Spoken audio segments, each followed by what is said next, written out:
네네. 지금 말씀해 주신 지소를 제가 지도상에 띄워봤습니다. 네네. 말씀하신 대로 지금 뭐 정비구역이라던가 이런 지정은 안 돼 있는 것 같고요. 네네. 어찌됐건 정비사업 역시도 주민분들께서 추진에 대한 의사만 확고하게 있으시면 나중에라도 갈 수는 있어요. 네네. 근데 우리 시청자님처럼 단독주택을 가지고 계시는 분들은 간다고 해서 무조건 좋아지지는 않아요. 네네. 그 이유는 잘 아실 거예요. 예를 들어서 임대가 괜찮게 맞춰지는 지역에서 단독 다가구를 가지고 있다. 그러면 네. 그분은 월세 뭐 100만 원, 100만 원이건 200만 원이건 받으면서 추가적으로 내가 거주까지도 하고 있었는데 이걸 뺏어가 가지고 낮은 금액에 감정 평가해 놓고서 그냥 아파트 한 채 주겠다고 하는 거거든요. 네네. 그러니까 단독 주택 비중이 높으면 그 지역이 재개발로서 진행되는 게 상당히 어려워요. 아, 네. 일반적으로 그렇거든요. 근데 네네. 시청자님께서 가지고 계신 그러면 개별 물건에 대해서 한번 볼게요. 이게 토지가 몇 평짜리일까요? 대지가 30평입니다. 30평 정도. 여기가 네. 이종 일반 주거 지역일 거고요. 네네. 지금 지은 지는 오래됐죠. 아, 이게 1970, 한 5, 6년도 50년 가까이 옛날 됐네요. 주택이죠. 그러면 개보수는 한 번 했습니다. 한번 지으셨어요, 새로? 아니, 개보수요. 개보수만 하셨어요? 네네. 층수는 몇 층짜리로 지금 돼 있나요? 1층짜리죠. 단층이에요? 옛날 주택이니까. 네네. 자, 이 물건은 우리가 뭘 볼 거냐면 첫 번째로는 재개발 같은 이제 권역 개발하는 형태로 갔을 때 얼마나 유리할 네. 것인지 볼 거고 두 네. 번째로는 단독적으로 내가 뭔가를 건축 행위를 했을 때 어떨까? 네. 이 두 가지를 보실 필요가 있어요.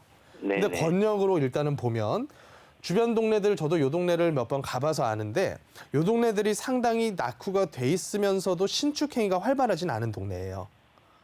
네. 이런 형태가 뭐가 좋냐면 나중에라도 얘를 가지고 권역에 대한 개발을 추진할 가능성은 무지하게 높다라는 거예요. 네. 근데 그 형태가 재개발로서 가기에는 주변 도로들이 너무 잘 닦여 있어요. 네. 그래서 공청회를 통해서 구청에 나와서 실사해달라 요청은 할 수 있겠는데 이게 재개발로서 허가가 날지 안 날지는 지금 상태로는 알 수가 없다. 그러면 나중에 네. 뭐 지역주택조합이라던가 이런 형태로도 추진은 할 가능성은 있다라고 봐요.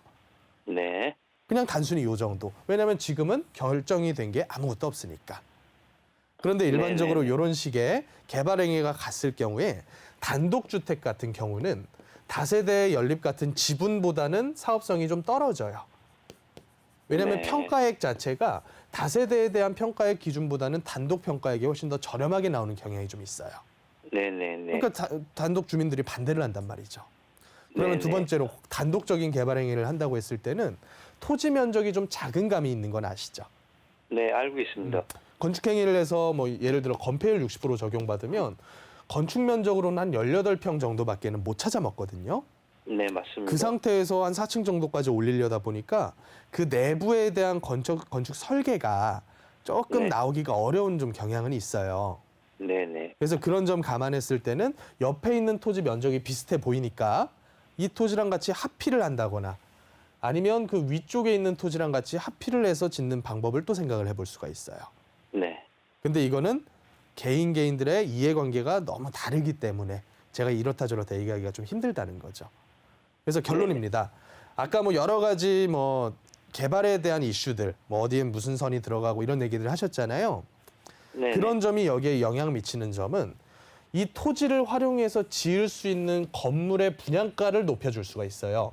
네. 그러면 나중에 지금은 요걸 가지고 지어서 팔아봤자 수익 구조가 안 나오더라도 나중에는 그 수익 구조가 나올 가능성은 있다라고 저는 봐요.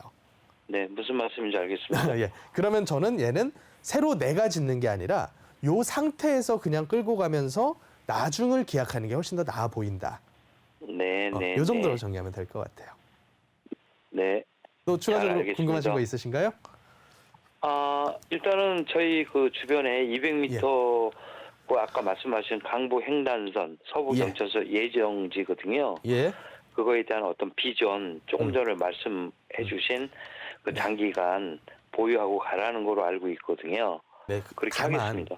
다만 조금 아쉬운 거는 네. 노선의 성격이 서울에 있는 주요 업무 지역으로 직통을 해서 갈 수 있는 노선의 효과는 꽤 커요. 네. 예를 들자면 신안산선, 신분당선 이런 노선들이 있죠. 네. 걔네들은 직접적인 영향을 받을 수가 있거든요. 네. 그런데 네. 경전철이라던가 아니면 뭐 외곽을 잇는 이런 형태의 노선들은 그 영향력이 조금 못 미쳐요. 네. 예를 들어 저기 강북 쪽에 우이 신설선 같은 거 있죠.